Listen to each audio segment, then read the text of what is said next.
So, students, welcome back. This time in this section, we are going to talk about rhetoric, and I'm going to explain or try to explain in this video what is rhetoric. A class on public speaking or oratory, in essence, is a class on rhetoric. So, when people use the word rhetoric, many people think that they often mean that the speaker is lying or something like that. And I don't mean that when I say rhetoric. Uh, this word, rhetoric, has gotten a lot of bad press over the past, let's say, 2,500 years or so. But the study of this field of rhetoric is really the study of effective communication. We are not the first people to study this, to study what goes into a good speech.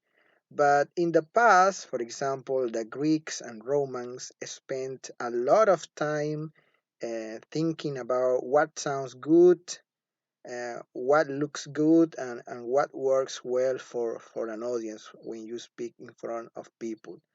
Aristotle, for example, defined rhetoric as the faculty of discovering in any particular case the available means of persuasion.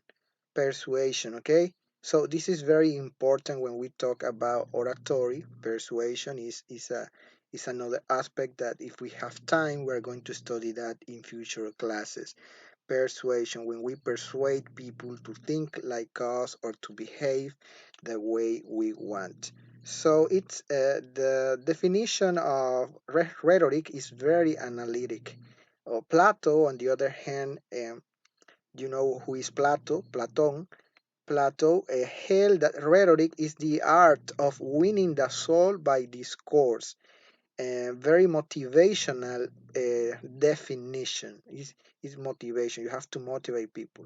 John Locke, on the other hand, said that rhetoric is a powerful instrument of error and deceit.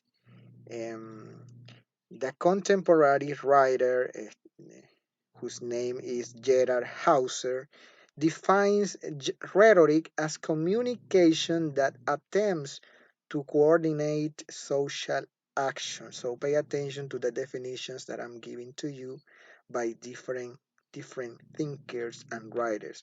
So what is the goal of rhetoric? The goal of rhetoric is to influence human choices on specific matters that require an immediate action. So it is very important. I'm going to repeat that, okay? The goal of rhetoric is to influence human choices on specific matters, and this requires an immediate attention. So this is a very pragmatic definition. So in other words, students, rhetoric for us is about figuring out what needs to be communicated, okay? And then doing that process very well. It's about also analyzing the situation you find yourself in, and then using rhetorical tools, um, I can say, to craft a strategic and effective response. Okay, rhetoric is one of the ways we are going to study the art of public speaking. Um, and you may know, or you should know, that it's a useful tradition, and that's why it has been with humans, we as humans, for over 2,500 years. Okay, so students, now I want you to pay attention to the next video in which that man, Matt Maguarity, is going to explain about the different rhetorical situations. So pay attention, take notes, because at the end of this video, you are going to do an activity or an assignment to know how much you have understood this topic about rhetoric. So pay attention to the next video, and after that, I'm going to explain the canons of rhetorics. Okay, pay attention. Right now, in every country around the globe, someone's probably preparing a presentation to give at work. They're probably up late, they're tired, they're worried. This could be a high-profile presentation to a new client. It could be a simple project update. So let's say, hypothetically, you have to give a short update about a project you're in charge of. Unfortunately, the project is over deadline and over budget. You still think it's a good project, so you want to make a strong case. So in preparing the update, you're working within the broad genre of Western-style presentational speech. Right? Keep it under 15 minutes. Make sure to address the key concerns. Don't speak too formally or too informally. Okay, so that's sort of the general concerns. And in addition to these, your department has a couple of unique expectations. So let's say most of the people in your department stand at the podium instead of walking around. And everyone seems to include just a ton of text on their slides. Especially Dan. Dan with his slides. What are you doing to us, Dan? Give us a break. There's no Dan. It's a hypothetical situation. Nevertheless, despite all of these complicating factors, come 9:30, you got to stand and deliver. All of these factors comprise what we call the rhetorical situation. This video will examine how good speakers analyze and respond to rhetorical situations. So, every time you stand up to speak, you're trying to come up with the best or the most appropriate response to the specific rhetorical situation you find yourself in.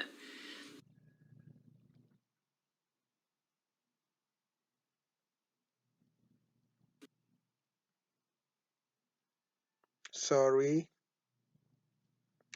there was a mistake here. Of Western-style presentational speech. Right? Keep it under 15 minutes. Make sure to address the key concerns. Don't speak too formally or too informally. Okay, so that's sort of the general concerns. And in addition to these, your department has a couple of unique expectations. So let's say most of the people in your department stand at the podium instead of walking around. And everyone seems to include just a ton of text on their slides. Especially Dan. Dan with his slides. What are you doing to us, Dan? Give us a break. There's no Dan. It's a hypothetical situation. Nevertheless, despite all of these complicating factors, come 9:30, you got to stand and deliver. All of these factors comprise what we call the rhetorical situation. This video will examine how good speakers analyze and respond to rhetorical situations. So, every time you stand up to speak, you're trying to come up with the best or the most appropriate response to the specific rhetorical situation you find yourself in. So, at a minimum, rhetorical situations include factors like topic. So, what are you speaking on, and how does that limit what you can do for this audience? Are there some things that you want to include? Are there some things that you'd kind of rather not talk about? Setting. Where is the speech happening? When is it happening, and how does that impact you? This presentation is going to look very different if you deliver it in Paris or Moscow or Omaha, Nebraska. Audience. What does the audience already know? What questions or reservations do you think they have? Should you respond to those? Occasion. What expectations exist simply because of the speech's genre? What does your audience expect to hear in a standard project update? And then you have to decide where to conform to or deviate from these expectations. And speaker credibility. What do they know about you, if anything at all? And how can you perform your expertise within the speech itself? So all of these factors shift and change too. Some you can ignore, some you can't. So why go into all of this? To illustrate a simple but very often overlooked point, there is no single form of public speaking. There's no one thing that's always going to work. As a speech teacher, I cannot simply teach the one form of speech that works for all genres, for all speakers across all time.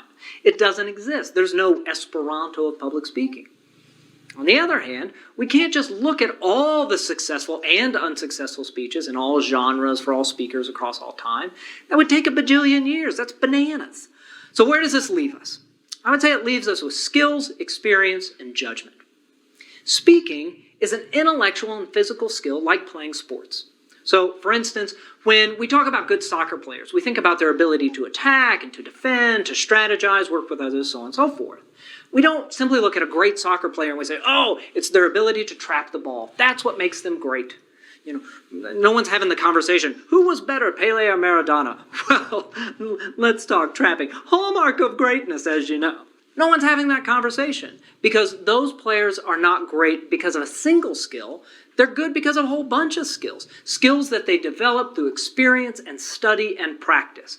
And most importantly, they have a strong sense of judgment about what to do and when to do it. In the same way, great speaking isn't simply about good delivery. It's about having the ability to judge rhetorical situations accurately, devise smart responses, and perform them well. Delivery is important for speaking. Trapping is important for playing soccer. But it's not just that one thing.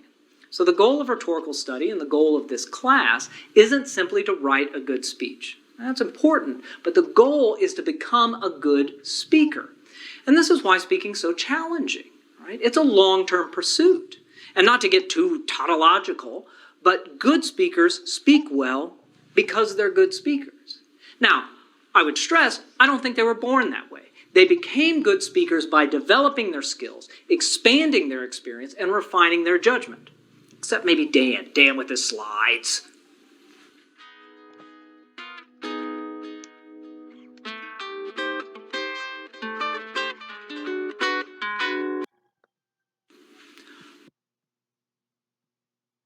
So people pay attention to these main points of what Matt said. A good presentation is one that responds most effectively to its rhetorical situation. And number two, rhetorical situations include factors like topic, setting, audience, occasion, credibility, and others. Now I'm going to continue explaining to you the canons of rhetoric, okay? So students, devising intelligent responses to rhetorical situations is a little bit difficult, but rhetoric offers a systematic way to think through these challenges. So that's why I'm going to speak to you about five key parts that you should need to take into account when you are using this field of oratory rhetoric. And you should know that early rhetoricians, okay, call these parts the canons of rhetoric. And these canons will provide you a roadmap to building speeches and a set of tools for analyzing speeches. So the first canon of rhetoric is, let's see, is invention. With invention, we start with the assumption that the first thing that goes into a good speech is good content, okay? That's the first thing, a good content. Invention is the process of sorting through all of the things that you could say and deciding, okay? On what to include or what to exclude. So invention, what does invention mean in this case? It means finding that right balance between what the people you are talking to, needs to hear and what you need to say, okay? So after invention, we have the other canon, which is the second canon I'm going to explain, is arrangement. Once you've determined the content, you need to think about how to organize your speech. How should you arrange the main points? How long or short should be the introduction?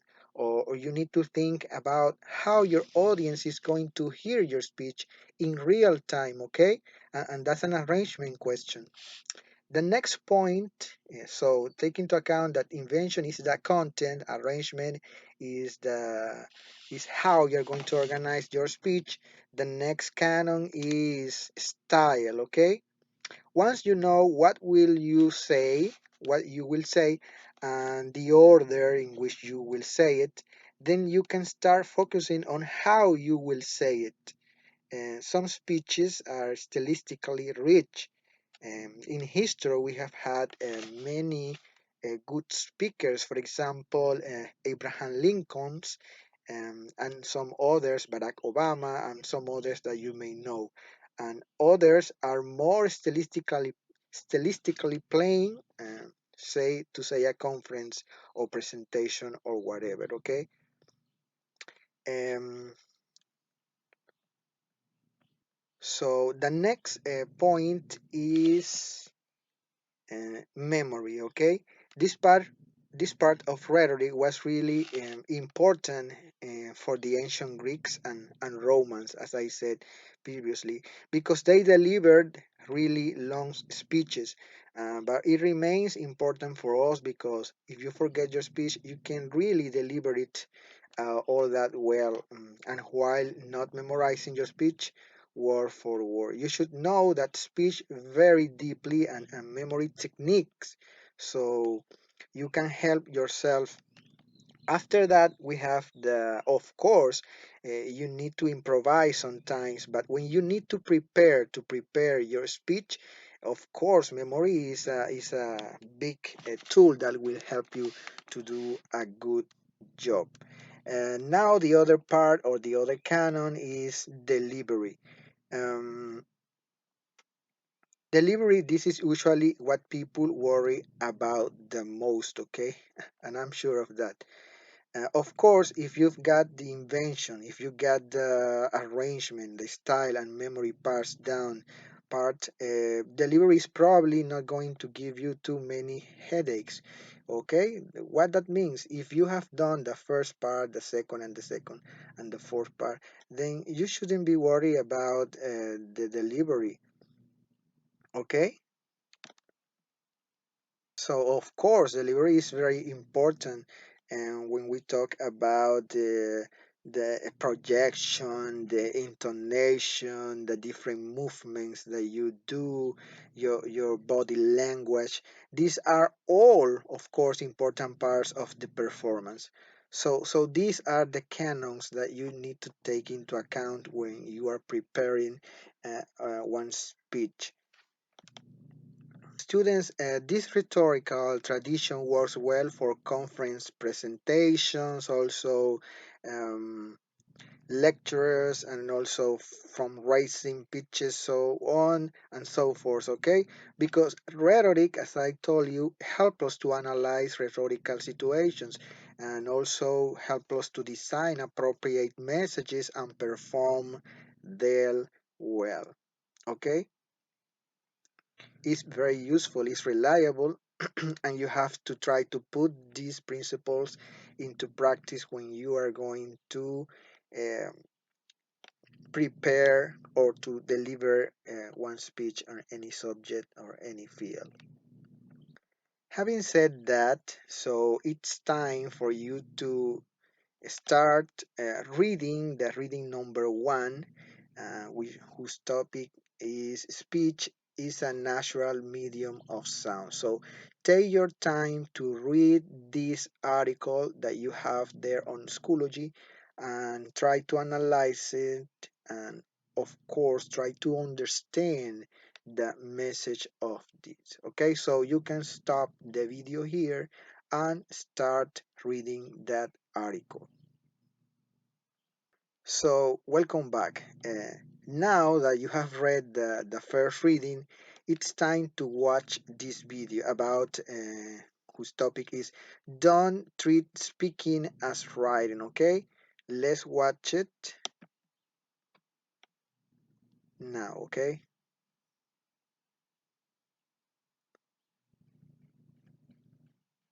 The speech teacher James Winans once said, "A speech is not an essay on its hind legs. You can't simply write an essay and then read it aloud." In this video, we'll examine some of the common delivery problems that emerge when people don't prepare speeches for the medium of sound. The visual techniques of writing don't automatically translate to speech.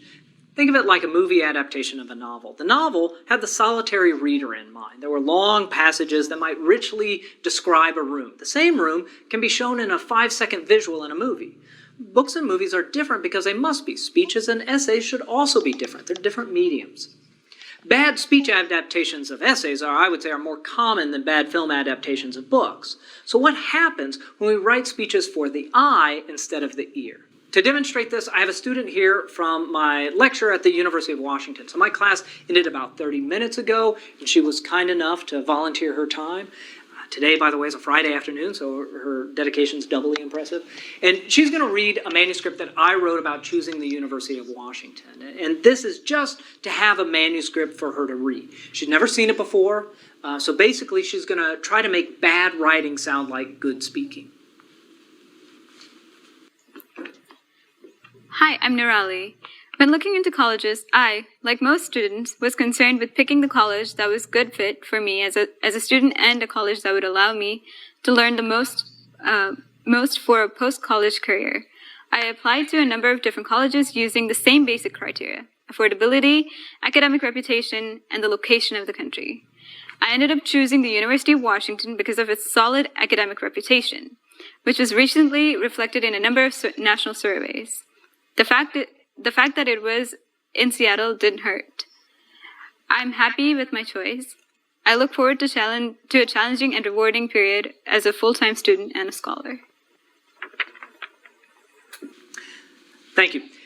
That's not terrible, but it's not as good as she normally is. And I should point out, Nirali's a great speaker. But even good speakers are doomed when struggling with bad writing. So why is this?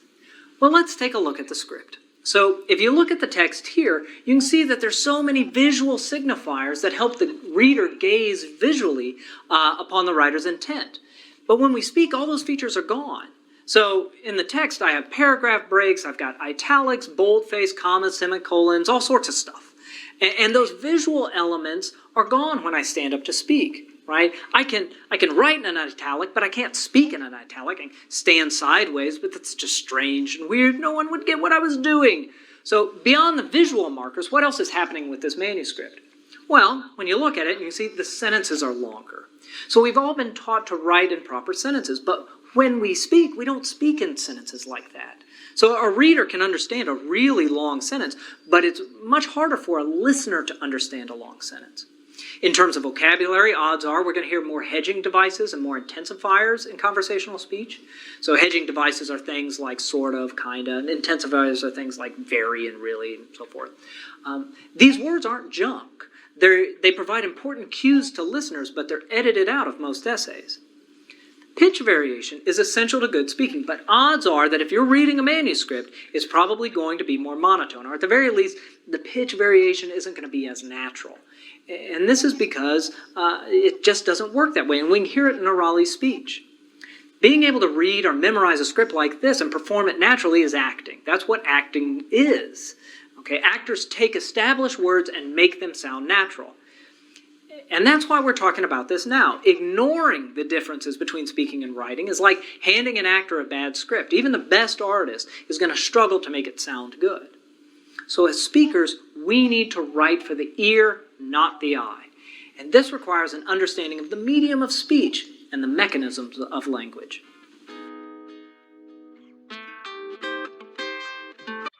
So, people, these are the main points of this section. It says speaking and writing are different mediums. Number one, the visual techniques of writing often don't translate to speaking, okay?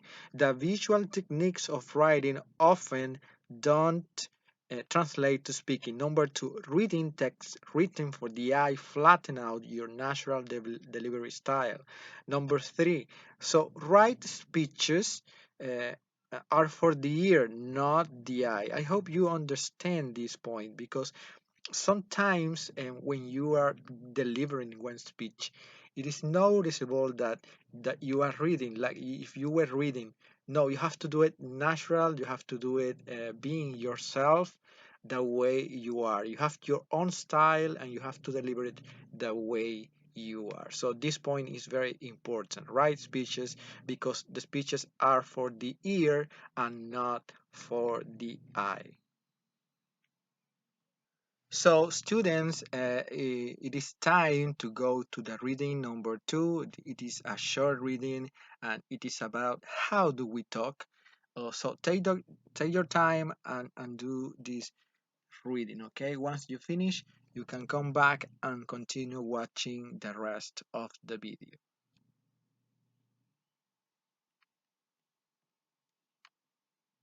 So now it's time to watch this video, which is about a good delivery, which is very easy to understand. So pay attention to this short video. Do as speakers to make it easier for our listeners to decode our speech? Well, based on what we know now about how we process, easier for our listeners to decode our speech. Well, based on what we know now about how we process speech, the answer is pretty straightforward. We need to provide cues. So in this video, we're going to talk about two really important cues to help listeners: context and prosody. Context. Why does context matter so much? Well, as we've seen, your brain as a listener is trying to narrow down all the possible range of words and meanings to make it easier and faster to process new content. Our brains are very efficient in this way, but when context is missing, your brain might slow down, especially when confronted with unexpected words or different ideas.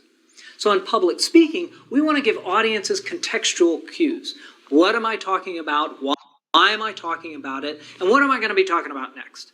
Previewing your key points, providing transition and reviews, all these things are important to speaking. They repeatedly reinforce the context. In writing, if you're confused, you can always just flip back a few pages, but that's not an option when you're listening to a speaker live. Prosody. The sound of language provides essential cues to interpretation. Prosody makes up the various characteristics of speech, so stuff like pitch and rate, pauses, stress, and so forth. These prosodic features provide an ongoing stream of hints to a listener about how to efficiently process the language. So, for example, we don't just hear a string of words. As a listener, we break them up into functional units. So this is different than that. When ideas and phrases are hard to distinguish from one another, the speaking is more challenging to listen. So take a look at this waveform. You can see where pitch and pauses are occurring.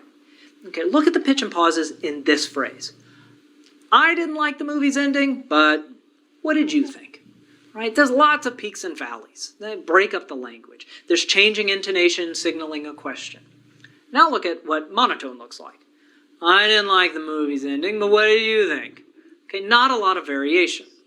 Okay, sort of really emphasizing it there, but people think of monotone speakers as boring. Well, such talk is more than just boring, it's harder to process. Monotone speech is harder to process. Now, we're talking about milliseconds here, but listening to a monotone speaker requires you to work harder to figure out their meaning. Speaking too fast, listener is getting cognitive overload trying to process everything that you're saying. Plus, the prosodic cues probably aren't as strong. Long, convoluted sentence, well, the listener's trying to sort out exactly what you mean, but they gotta wait a long time until you reach that really relevant word. Most of what we call good delivery is really just delivery that's easy for the audience to process. Now, there's certainly other things that goes into good delivery, but there's a reason why monotone sounds bad. There's a reason why too many pauses or pauses in the wrong place sound bad, and it's not purely an artistic reason. As speakers, we operate in the medium of sound. We should strive to speak in a way that's easy and pleasant for the audience to understand. Providing contextual and prosodic cues sounds good because it's what listeners of language need. So students, these are the main points of this section of this video. Number one, listeners need cues to easily and quickly decode talk. Number two, contextual cues provide situational information. And number three, prosodic cues, pitch, rate, etc., provide auditory information. So now we are going to develop this activity. Uh, you only have to discuss with your classmate what I'm going to explain. In the previous videos, we discussed some of the problems that emerge when we treat writing as speaking. Okay, this is a challenge even for professional speakers.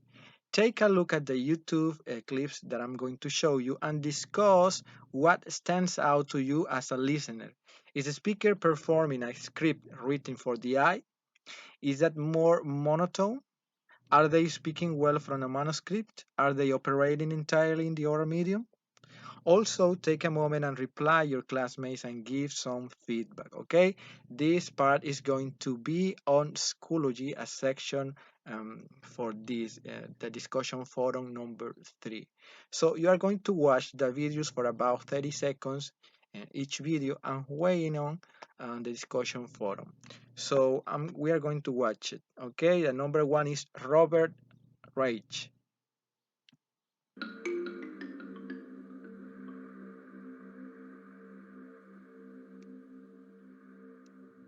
So welcome everybody. It's great to have you here. My name is Henry Brady. I'm the Dean of the Goldman School of Public Policy. It's with really great pleasure that I welcome you here tonight for the third annual Michael Nacht Distinguished Lecture in Politics and Public Policy. It's an annual address generously supported and funded by the Richard and Rhoda Goldman Fund. We are fortunate tonight. The next video is about James Ogula, okay, in the presidential debate 2016. Okay, let's watch it. Sorry. Welcome all to this debate of the Jubilee.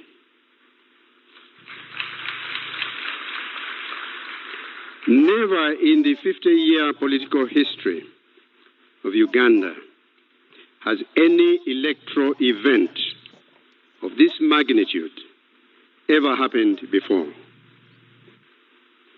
With this presidential debate, we turn the corner from the old politics of the mundane. Number 3, Doris Kearns Goodwin. Find the means of communication that fits his own skills and his own needs. In Abraham Lincoln's time, it was 4 to 8 hour speeches at picnic grounds, hard to imagine today. And of course, in today's world, it's television, and in future worlds,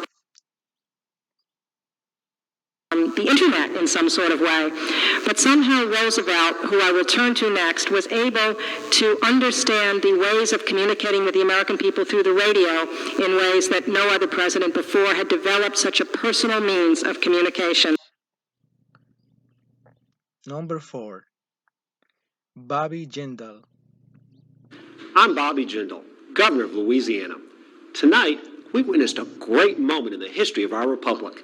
In the very chamber where Congress once voted to abolish slavery, our first African-American president stepped forward to address the state of our union. With his speech tonight, the president completed a redemptive journey that took our nation from Independence Hall to Gettysburg to the lunch counter, and now finally, the Oval Office. Regardless of party, all Americans are moved by the president's personal story. So students, I hope you have understood everything on this video. If you need to watch it again, you can do it. But for the next class, you have an assignment. What is the assignment about? Well, you have to create a mind map about all the main concepts, all the main points that you have seen on this video. Everything important for you, you have to post it on a mind map as I explained. If you don't know what is a mind map, I'm sure you know what is a mind map because the last year you work on it. You know how to create mind maps on a digital tool, for example, Spider Scribe, Google, and some others. Um, if you don't have a tool to work this mind map on the web or on a virtual tool, then you can use it, you can do it, sorry, on a piece of paper and use your creativity, okay? This is for the next class. All the main points that you have seen on this video, the main points, the main aspects, concepts, and so forth, you can post it there. It is to know how much you have understood this topic, and this activity will help you to remember the most important aspects. So if you have any question, please let me know. You can write on the WhatsApp group or you can write privately to me and I will answer you as soon as possible. So have a good night, and I hope you have liked this class, okay? See you in the next class.